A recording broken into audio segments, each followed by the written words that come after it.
الخير فيما اختاره الله، ماشي مشكل. ويخليكم دائما مجموعين، ما يتوقع حتى شي حاجه اللي تحرمكم من بعضياتكم وتحرمكم من لحظات اللي مهمه، واحد المراحل يعني في حياتنا خاص دائما نكونوا متواجدين فيهم مع الاولاد ديالنا وولادكم. انا ما تقول من حتى شي حاجه، يعني كلشي بلا ديتاي كنوثقوا ليها ومتطلب منها. يعني كتبغي تعيش اي حاجه، خصوصا هاد اللحظه هادي انا بالنسبه لي مهمه لاي ام. ما كرهت كاع انا ندخل لداخل ونصور حتى لداخل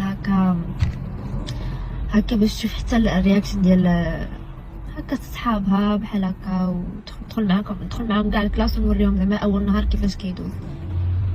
ولكن